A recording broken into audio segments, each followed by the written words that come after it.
All right, it's that time. Good morning, evening. Oh my goodness. Good evening. This is the Thursday, April 10th meeting of the HWMA. I will start with the roll call. I'm here, Meredith Matthews. We have an alternate for the City of Blue Lake. Scalfani, is that your last name? Elise Scrofani. Okay. Director Castellano. Here. And we have an alternate for Director Katie Osler. Okay, you here? I'm here. All right. And Director Wilson? Yeah. Fantastic. Director Bushnell is not here, but we do have a quorum. So we will start then with the consent calendar. All matters listed on the consent calendar considered to be routine by the HWMA board. Does anybody on the board want to pull an item from the consent calendar? Do we have any public comment? Seeing none, Chair. All right, well, I will entertain a motion then. I move the consent calendar. Approval of the consent calendar. Okay, we have a motion from Director Castellano and a second from Director Wilson. All in favor? Aye. Excellent. Next, we'll move on to oral and written communication. Do we have any members of the public that wishes to address the board this evening? Seeing none, Chair. All right, let's get right into it. Let's move to item number 4, receive draft fiscal year 2025-2026 budget. Can we get a staff report, please? Thank you, Chair. So first and foremost, I wanted to apologize for some of the errors that you're going to see in the draft document. Staff has reviewed. None of them are material. It looks like we have a bit of an issue with syncing to our cloud server. Edits that documents are being worked on in concert with other staff members. It's something that we're going to take a look at and speak with our IT department next week. The biggest issues are going to be the fiscal years that you see inside the document. So the budget itself, the numbers in there are all correct. There's no material issues with the draft budget as presented. The only issues are going to be the fiscal year dates. And generally, when you see fiscal year 24-25, you're going to want to read it as 25-26. We've already made the update to the internal draft document. So after tonight, we've already noted that those will be extensive changes in the draft document prior to distribution to the Executive Advisory Committee. But I just wanted to give you a heads up as well in case you saw it or noticed it. It is something that staff noticed, and we will be addressing it and making sure that it does not happen in the future.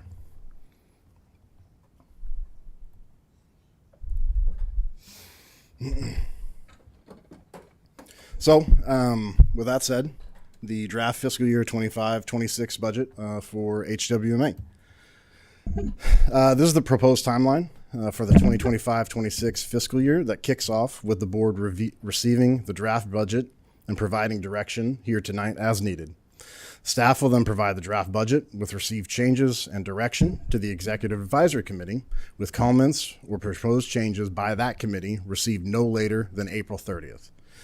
At the board's regularly scheduled meeting in May, the final budget will be presented with all proposed changes to finalize the upcoming budget and waste management fee structure. The following Tuesday, staff will circulate that adopted resolution and Schedule A waste management fees to our member agencies and franchise haulers. Then finally, the approved budget and fiscal year will start July 1st of 2025. Generally, the authority budget is fairly straightforward with several key items generally impacting potential rates. These key items include budget assumptions, which encompasses projected revenues and expenditures, member agency solid waste tonnages, and grant programs. Then we will take a look at how these assumptions impact the waste management fee structure and adjustments as needed. Additionally, we will touch on the authority's reserves, personnel compensation, and the capital improvement plan. And finally, we will bring forward additional items that staff is seeking direction on specifically here tonight.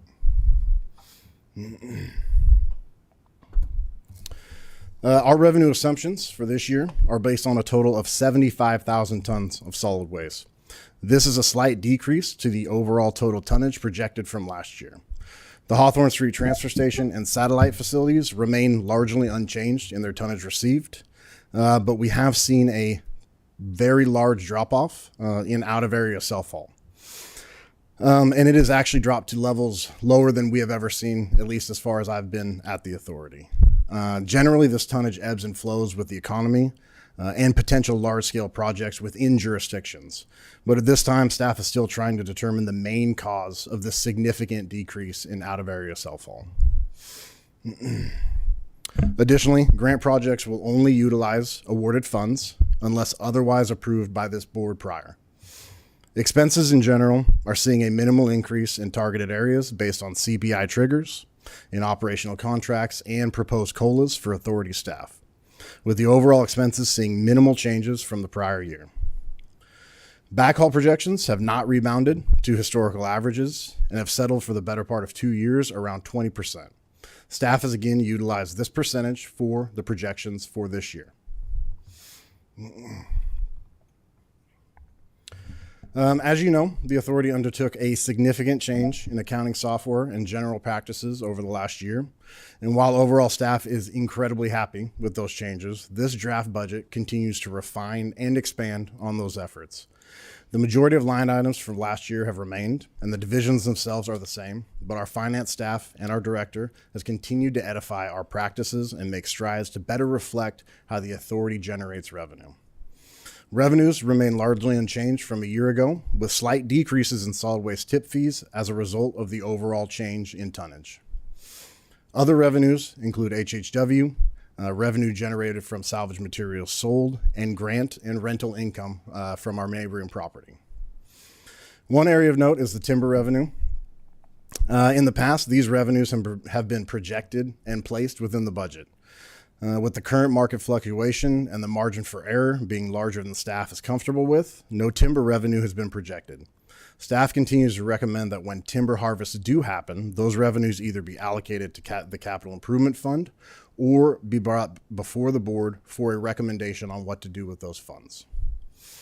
The overall revenue is projected to decrease slightly from last year to just over $15 million for this upcoming fiscal year.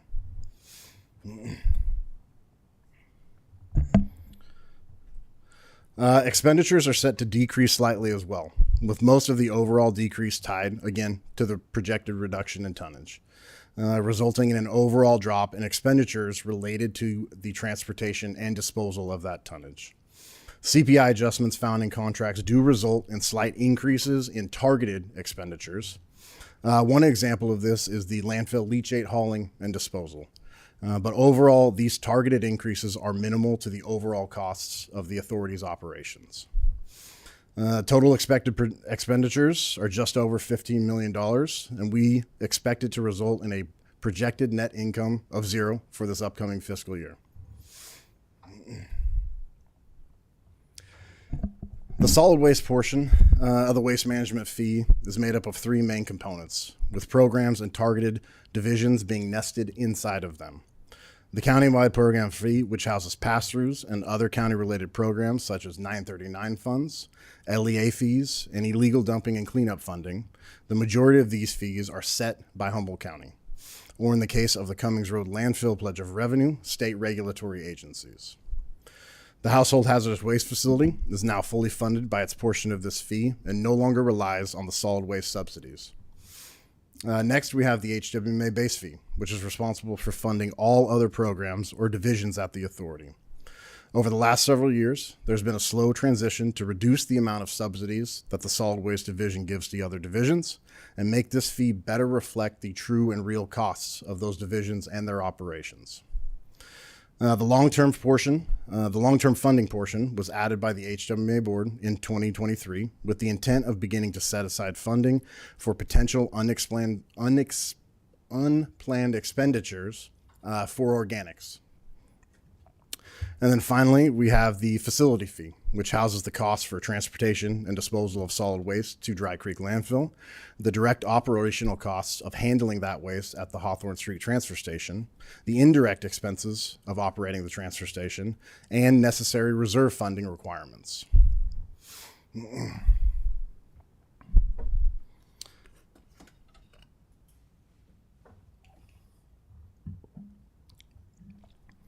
This slide should give you a better glimpse into how these fees are structured and how they contribute to the overall waste management fee as a whole. As you can see, countywide fees are charged on all tons generated within member agency boundaries. These programs are generally run or operated either by the County of Humboldt, or in the case of the Cummings Road Landfill Pledge and the Hazardous Waste Facility, operated by the HWMA on behalf or at the request of the county. The HWMA base fees are charged to all tons delivered to member agencies to transfer stations that lie within Humboldt County. It should be noticed that the largest increase to these fees is the proposed long-term funding line for this fiscal year. In years past, staff has proposed a modest $1 per ton fee to begin building a baseline foundation for potential long-term spending that may not currently be present in our approved capital improvement plan. This year, staff is recommending to increase that to $5 per ton as planning for an organics processing facility in county continues to ramp up. Finally, we have the solid waste facility fee. For the HWMA operated transfer station, this includes, again, our direct costs, our indirect costs, reserve funding, and the transportation and disposal of solid waste. But the board will note that for satellite facilities, only the transportation and disposal costs are present. The missing fees are charged and set by those individual operators of those transfer stations. This should hopefully shed a little bit more light on how these fees are developed, structured, and how they ultimately change what it costs to drop off material at our facility and facilities around the county. With that, staff is recommending a moderate increase across the board to the current waste management fees, ranging from 6 to 7%. Self-haul rates will see an increase of $12.47, or just under 6.5%. Franchise rates are recommended to be increased by $11.17, closely mirroring the percentage increase of 6.5% of self-haul rates. In 2023, staff developed new methodology for satellite facilities, with each site representing their true costs and no longer blending all satellite rates together. Staff has seen great success with this, and we believe that this captures the true costs of disposal and transportation from the satellite facilities for member agency tonnage. Both of these rates are seeing increases just below $11 per ton, or around a 7.5%.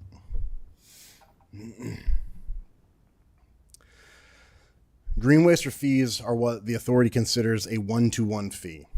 We simply set the rates at what it costs the authority to have the material shipped and processed. Currently, staff time for fuel, the other costs for handling green waste are covered by the solid waste fees, as the time dedicated to manage these streams is minimal and is ancillary to the operations of the transfer station.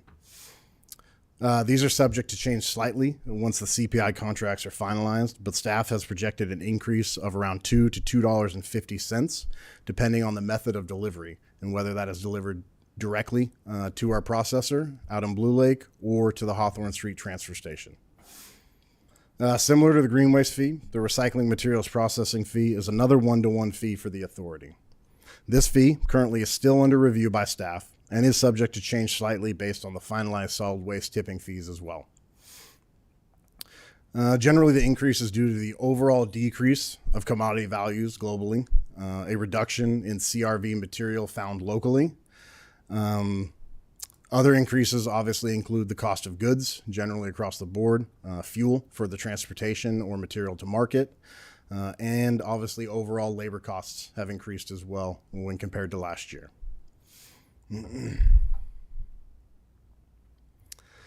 The authority contains 4 distinct reserve funds. Operating reserves are to ensure available funds for unseen capital needs, economic uncertainties, and cash flow requirements are on hand as needed. Based on the target of 15% of operational expenses, the target reserve requires a minimal addition of just under $15,000 for this upcoming fiscal year. This year, staff will be examining the original intent of the operating reserve and its current efficacy for the authority. It was originally implemented in 2010 and over time has been commingled with cash on hand that serves as more of a total cash reserve than an operating reserve itself. Finance staff has worked over the last year to separate out this reserve and will work towards redefining the purpose and necessary funding levels that staff thinks is appropriate for this reserve going forward. The capital improvement reserve is utilized for future planned expenses related to capital projects as approved by this board. Several projects are either in the works or underway for this past fiscal year. The capital improvement plan saw a complete revamp last year, and staff has now begun focusing on proposing items with the eyes to the future. This reserve fund needs an increase of just over $250,000 to remain on track with our required funding needs and to keep us with the proposals for this year. The rate stabilization and employee health and benefits reserve remain fully funded for this upcoming fiscal year and are not in need of replenishment. The budget, as presented, includes a cost of living adjustment for all employees of the authority at 2.8%. The methodology for this increase, as developed and approved last year, was used to determine this proposed increase. As a reminder, the methodology used is the Consumer Price Index Western Region annual of the previous year with a cap of 5% for any singular year. And should the increase be over the 5% cap, the additional percentage is to be banked for the following year. Last year's increase, as a reminder, was 4.1%. So there is no bank percentage that would be required to be carried over for this upcoming fiscal year. Staff believes this will maintain HWMA wages in a competitive band with local businesses and ensure recruitment and retention efforts remain competitive. Also, as requested by this board, staff will be contracting with an outside agency to do a full salary survey for all current HWMA positions in the upcoming fiscal year. The last salary survey was conducted in 2019, but only targeted certain operational positions within the authority structure. Staff has collected quotes from several qualified firms and budgeted appropriately to cover these costs in the budget as presented here tonight. Additionally, staff is recommending an increase to the current employee clothing allowance. This allowance has remained relatively stagnant in years past, while the cost of approved clothing and boots has continued to rise reasonably. There are a few specific items staff would like the board to provide direction on, in addition to other direction as appropriate. First is the illegal disposal and cleanup fund. While staff is not requesting an increase to the funding level for this upcoming fiscal year, we would like to propose an overhaul and change on how the money is spent and how it's authorized to be spent.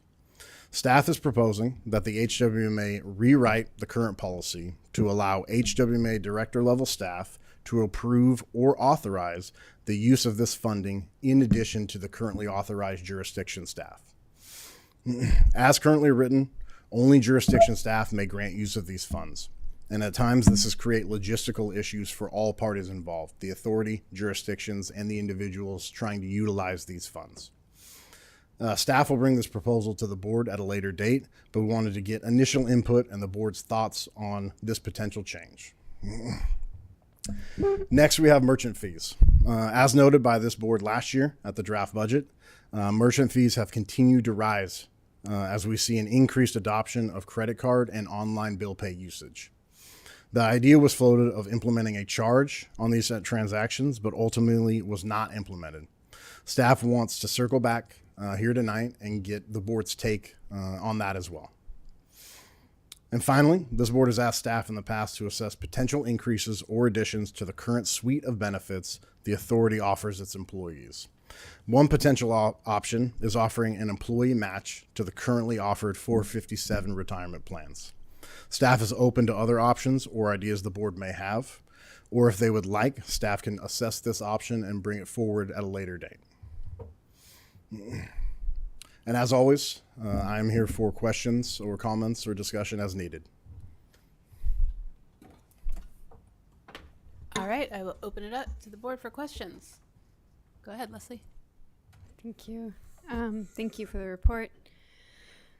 Let's see. You mentioned a significant decrease, but not knowing why exactly. And this is people who are using the transfer station, basically doing daily drop-offs, or No, so Out of area self haul is individuals that create or generate waste that have the ability to self haul them out of county to directly to a landfill. So think of construction companies that may have their own shipping or transportation options. So generally, if you create waste within a jurisdiction, you're beholden to a franchise contracts and franchise haulers. One of the stipulations in all of those contracts and in state law is that if it's your waste, you're allowed to transport it however you would like. And so that's why we see out of area self haul. Okay. They generate the waste within a member agency jurisdiction, and they transport it directly to landfills. The way we know about it is two ways. Generally, they're some of the same individuals that do it every year, and we've been doing this for a very long time, so they know that they need to notify us. The other way is that because we work with the county and we do a lot of their reporting, we get reports back from landfills all over the state because they're required to report jurisdiction of origin for trash that they receive. Interesting. Thank you. Have you ever, I mean, I'm sure you have, but I guess when was the last time you've done a survey of users, of people who are using the transfer station? What do you mean by users? Like jurisdiction of origin? The public, I guess. Or do you mean like self-haul, I would be curious in terms of like how, people's satisfaction with the experience, with the rates, things like that. So the last time we did that actually was 2018. It was a brief survey. It mainly focused on household hazardous waste and the expanded hours that we had, but we did run a little bit of that as well at the transfer station, mainly to gauge the amount of hard to dispose of items that people had in their waste. It was less about the happiness of individuals with the service or their rates, for lack of a better term. It was more about, do you have material at home or in your loads that is hard to dispose of that should not be going to the transfer station, and trying to educate individuals on how batteries was a big one back then, lithium especially. So it was more of, hey, did you put these in your trash? You want to make sure that you don't any longer. And we have buckets and things like that. We have the hazardous waste facility expanded hours. So we do that every once in a while. Generally, it's in concert with an expansion of a service. So we did the same thing when we originally did carpet back in the late 2000s. And we did the same thing when we did mattresses in 2016. So generally, we don't do it for everyday operations. Not saying that we can't. We just normally try and gauge after about 6 to 8 months of a new type of diversion activity or program. We try to gauge general sentiment around that. Mm-hmm. Thank you. That's great. I mean, and I'm wondering if something like that could be useful as we start to think about a strategic visioning, and also there's been so much change over the last few years. It would be interesting to kind of just see, like, what are the services that people feel like they don't have access to anymore or need to use, or things like that. That's a really great idea. I like that a lot. I was curious, I didn't quite know where it was in the line item budget, but what is the current number that's set for illegal disposal? I think it's 50,200.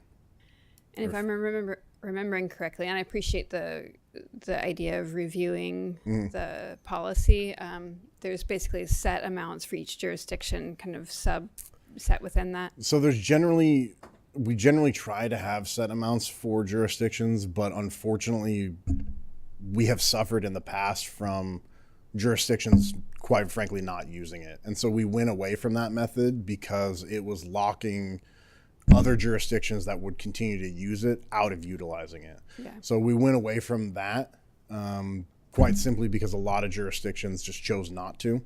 And we were leaving funds on the table. And so when we reversed that and went to more of an open barrel for everyone, we saw multiple fiscal years of complete utilization of the fund.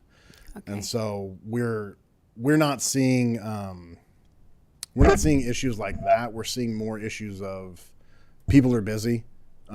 Generally, sometimes cleanups don't know exactly who to contact. Sometimes contacts within jurisdictions have changed.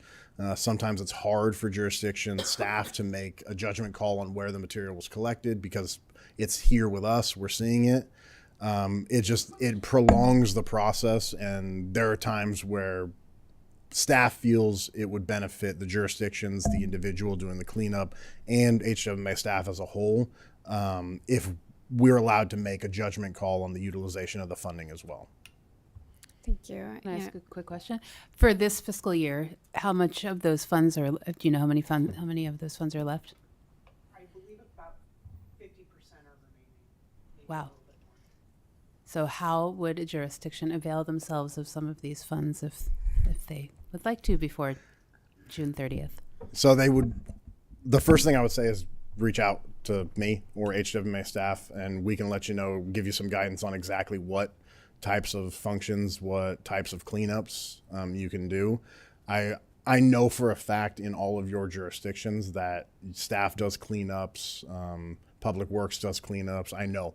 And I think the biggest issue is just trying to disseminate that information throughout the ranks. You may have the Public Works Director know or the city manager, but making sure that that gets all the way down to the individuals who are doing these cleanups. So it triggers in their mind when they do clean it up on public property, hey, we might be able to use the illegal dumping and disposal cleanup for this. How do we go about that? And that's kind of what we're running into now, I think. That's really good to know. Keep going. I'm sorry. No, you're okay. I can pass the mic for a bit and come back if folks have other questions. Eric, can you jog my memory? I'm going to ask for some clarification because I feel like we've been talking about some other things, and so some basic things I might have forgotten about. What can you remind me what AB 939 is? I'll give you a large overview because that's a very it's basically the original bill from 1989 that designates how we manage solid waste after we stop dumping it wherever we could, open landfills, burn pits, things like that. It's basically the original guiding document that tried to change the entire waste management handling in the state. Okay. And then can you put it back on the page where we were talking about like franchise increases and whatnot? Yeah, you want it on the I'm just wondering, does that directly affect the jurisdiction's rates, or is that? Yes. Yeah. Yeah, so that is a part of your rate that your franchise haulers will use to calculate your overall costs. So the authority works in tonnage because that's how we receive it, that's how we ship it, that's how we pay for it. Generally, what you'll see in your jurisdictions is the cost to your residents, and you'll see that in the can size. Franchise haulers use methodologies, and each one can be different. Each one has their own secret sauce or their special way to do it. But they determine how much is going to be in that can, how many times they're going to pick it up, how many times a year they're going to pick it up, and then they try and spread those costs over. So our cost to dump at our transfer station is absolutely a cost that goes into that methodology for how much it's going to cost per can, per trip, anything from your jurisdiction. Okay, and so I guess the capital improvement projects that we have slated for this year are any of the materials that we're going to have to use for that, or any of those subjected to any tariffs, and are we worried about that at all? And have we kind of take a cautious approach to that? So I think that's hard.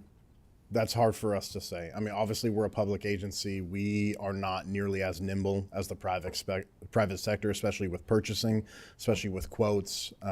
We do normally buy large purchases through what's called CMAS, and that's a California program that ensures public agencies get the best dollar value when they buy equipment mostly. It's tough to say. Will tariffs, if they continue, impact us? Yes, they absolutely will.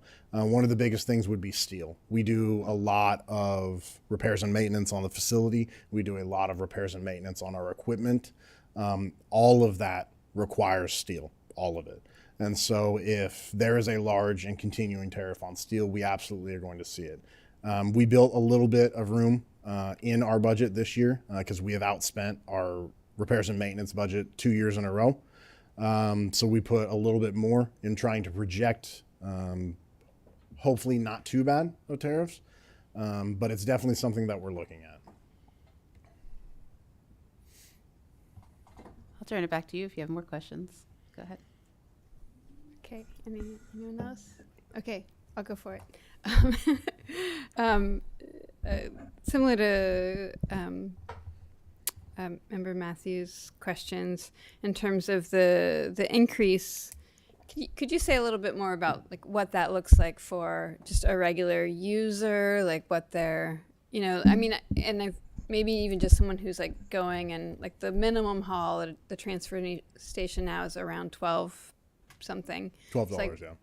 So are we saying, like You're looking at about an 80 increase. cents more, You're or? looking the new rate is $12.50. So you're looking at a 50-cent increase when you come to our transfer station if you stay under the minimum, which is 120 pounds.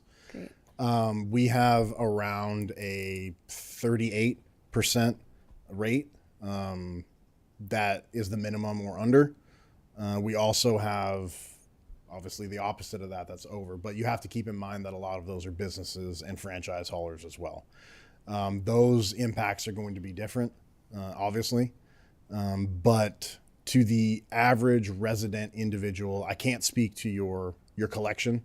Right. I'm not privy to those conversations. I'm not well versed enough in how those methodologies work. But I can say for our transfer station, the normal residential individual who does not have curbside service and hauls his own trash, he's probably looking at a couple of bucks every time he comes. It's not great. Obviously, we try to keep our rates as low as possible, but we also need to fund for the future, and things unfortunately continue to go up and increase, especially fuel, transportation, things like that. And those, for home users, those rates are kind of currently being negotiated with Recology, and that's basically what. I mean, I'm not throwing anyone under a bus. Just like that's the part that we don't know about because we're not Recology and we're not. So not just Recology, but obviously other franchise haulers within the county Okay. as well. But obviously for the Right. city of Eureka, it is Recology. Sorry, yeah. But they required this rate prior to finalizing yours. So we Got it. work in concert with Recology during this rate setting time. We give them an idea about what our rates are looking like, give or take. That way they can give your jurisdictions a run up and a draft. So the majority of your jurisdiction staff should have already received a tentative draft rate review.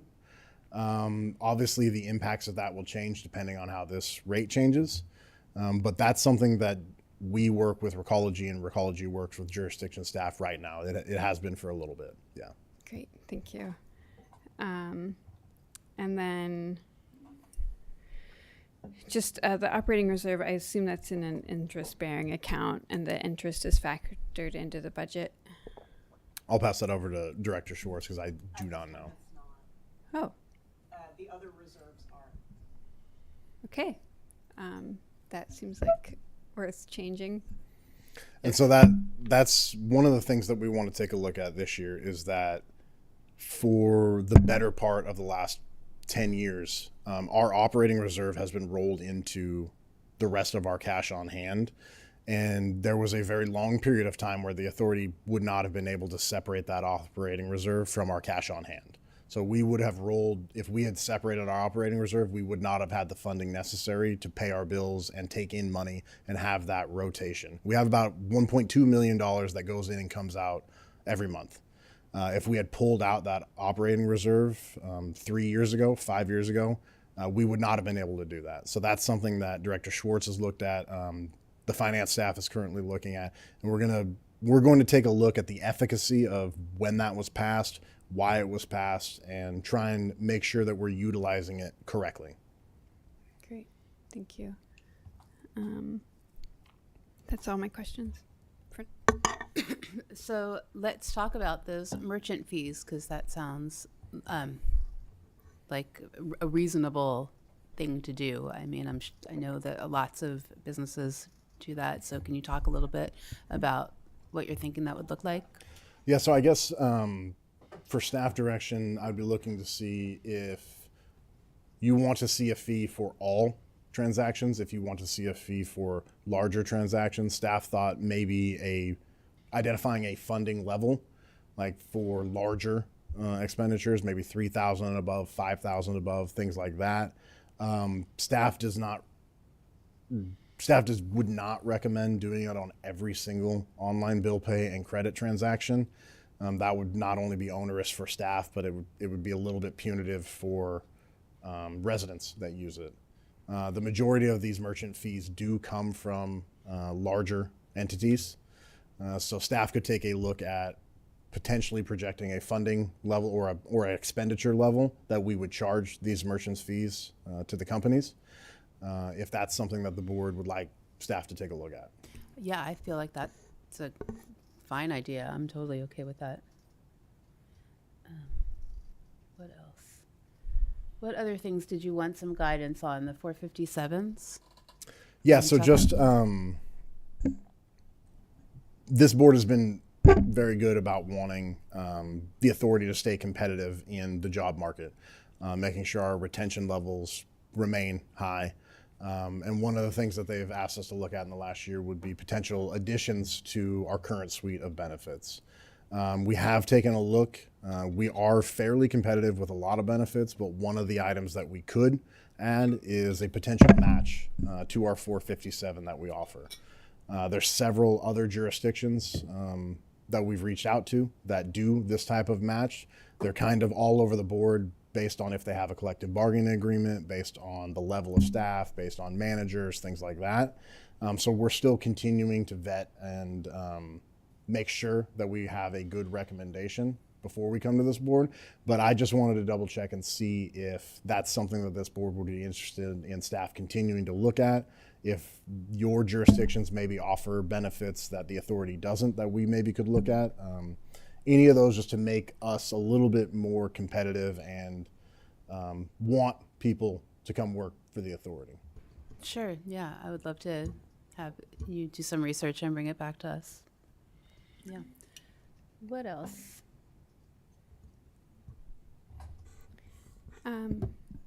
It's hard for me to say right now in terms of the match, in terms of like just what that might mean to ratepayers or the budget or things like that. I certainly would like more information about it, and can find out more information around kind of like what other agencies are doing as well. Yeah.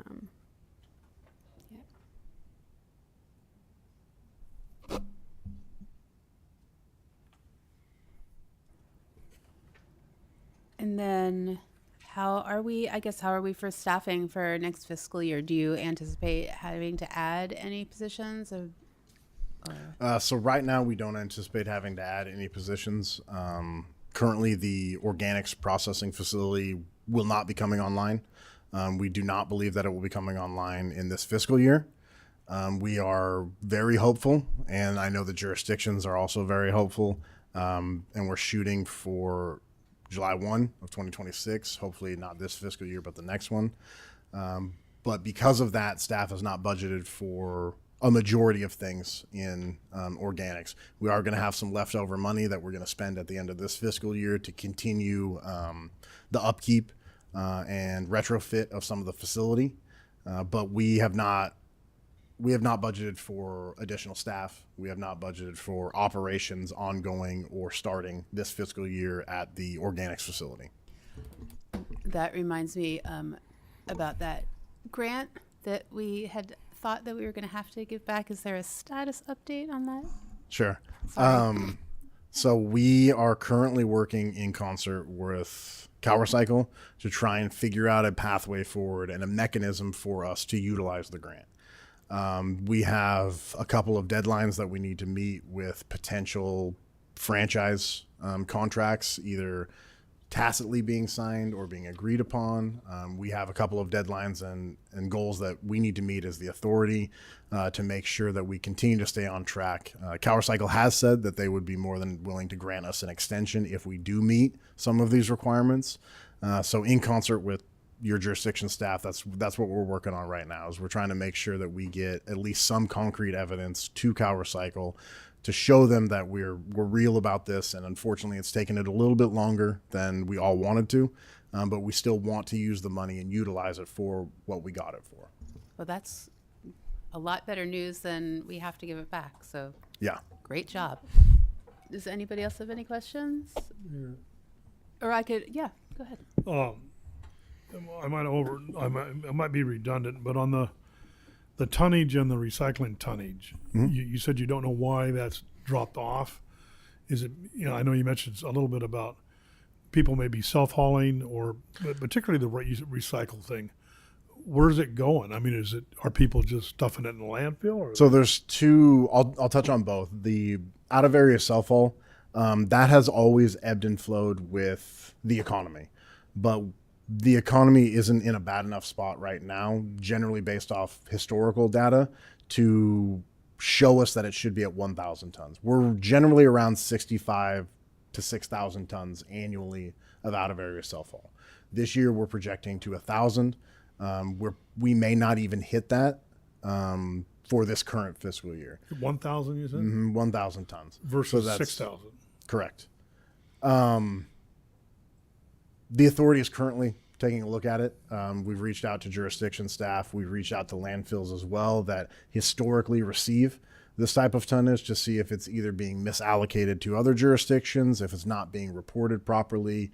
Staff is continuing to do our due diligence. We only have so much ability to do that. We only have so much power or pull over landfills to make sure that they report to us. That's why we've tapped some of Humboldt County staff as well to help us.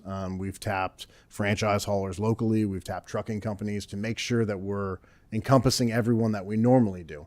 But we've just seen a large drop off of out of area self-haul, and staff isn't really sure why right now.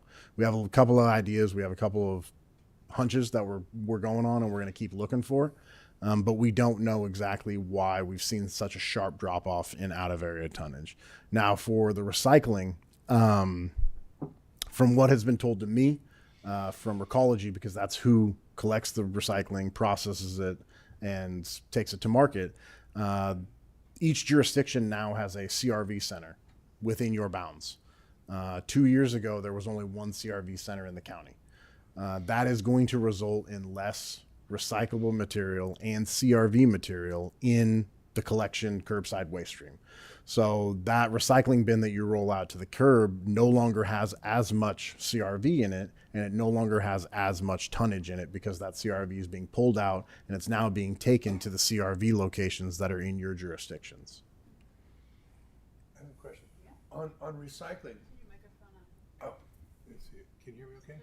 I can hear you, yeah. Okay.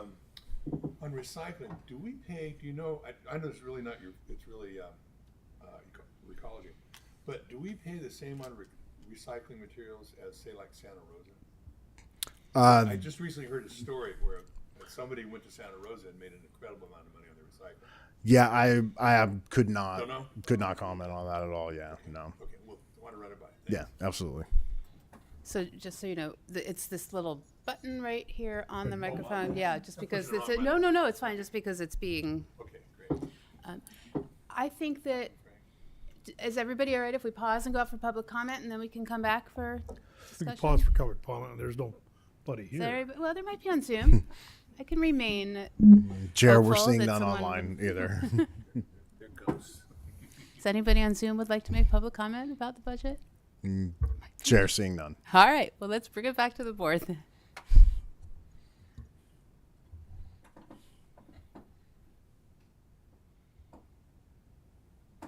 Anybody? All right.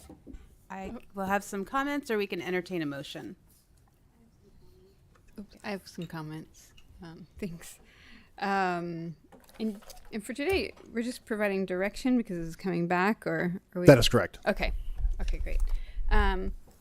As a city that perhaps experiences, by degrees, a large amount of kind of just abandoned trash and illegal dumping and things like that, I do appreciate the flexibility in that program. And, I would love to, I've actually been thinking a lot about hopefully expanding those kinds of services that we can offer here, because it becomes such a kind of pain point in the community around, illegally dumped or abandoned items.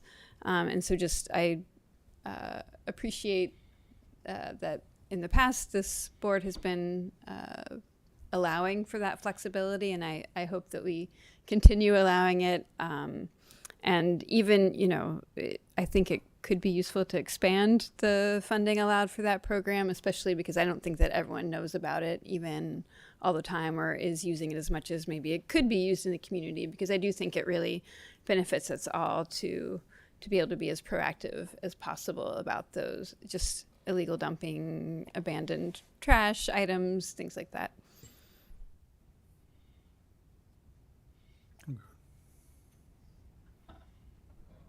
I guess I have one question, and that is about non-CRV plastics and whether or not those are being recycled or going to the landfill. Sure. So it's going to depend on the type of CRV plastics or non-CRV plastics. I'm sorry. So generally, one of the myths of recycling in general is that you see the little recycling symbol on the side of a plastic bottle or the side of some type of plastic, and you have a number in it. Now, that doesn't mean that material is recyclable. It's just telling you what type of material it is. So you'll see 1, 2, 3, 4, 5, all the way to 7 for plastics. It's very dependent on your waste stream. It's very dependent on your location, and it's also very dependent on your end market availability, on if material is getting recycled, if material is getting reused, things like that. So things like toy cars that are made out of hard plastics that shatter, we do our best, and I know Recology, our operations provider for recycling, does their best. But they're also at the behest of market availability as well to get rid of this material. So we do everything that we can to make sure that all materials that we get and that Recology receives gets recycled. That doesn't always mean that all non-CRV recycling plastic is going to be recycled. It's kind of an ebb and flow, but in general, if you put material that has a number that can fit in your can and it's clean, make sure it's clean. So like a peanut butter jar, please do not put your peanut butter jar in there full of peanut butter. It will contaminate the rest of the material in there when it gets to the sorting line. So that's another issue too, is that sometimes material gets contaminated and now that can no longer be recycled. And so one peanut butter jar could ruin an entire bin of waste paper or office pack, things like that. So we cannot ever guarantee that all recycled plastics that are non-CRV are going to be recycled, but I can guarantee you that each one of your jurisdictions, your franchise haulers, your processor, and HWMA strive to make sure that we can recycle as much as we can through our current handling processes.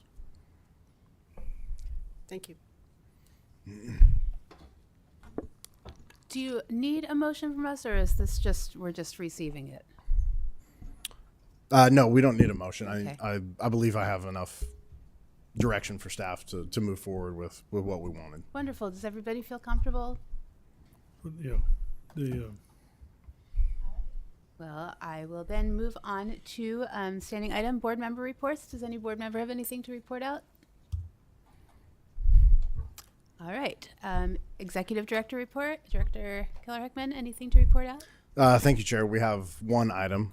We are partnering with the City of Eureka and Recology for a compost giveaway day this Saturday from 9 to 2 at Recology's facility out in Samoa. I believe it's 555 Vance. You can come get compost at no charge from 9 to 2 out at their facility. HWMA staff will be there. I know City of Eureka staff will be there, and Recology staff will be there as well. Is that a mechanism to get rid of excess compost?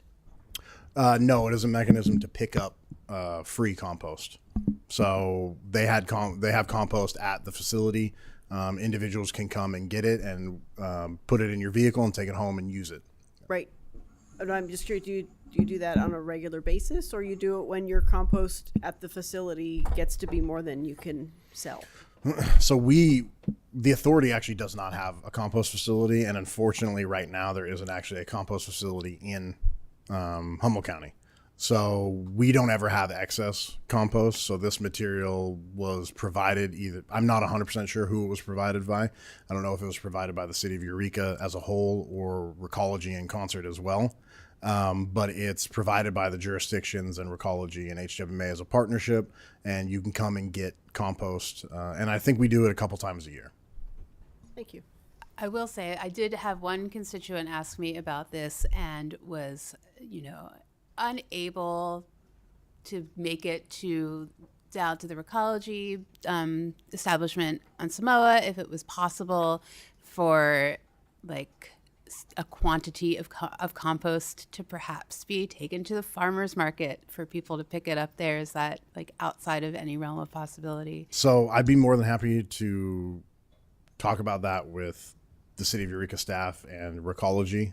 They're really the two spearheads of this. HWMA is just kind of providing a little bit of background, a little bit of labor as well.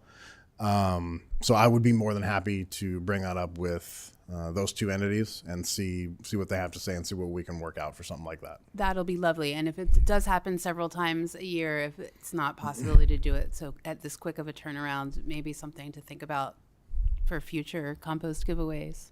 Yeah. Awesome. Thank you. And I forgot to mention in my report just that Director Keller-Heckman will be presenting at the Eureka City Council meeting next week. And thank you in advance. And I love that idea of having it at farmers markets or Friday night markets, or I don't know, if we can see what might be possible. All right. A great tabling opportunity for visibility. I think that if there's nothing else, we will go ahead and adjourn into closed session. Fantastic. Thank you.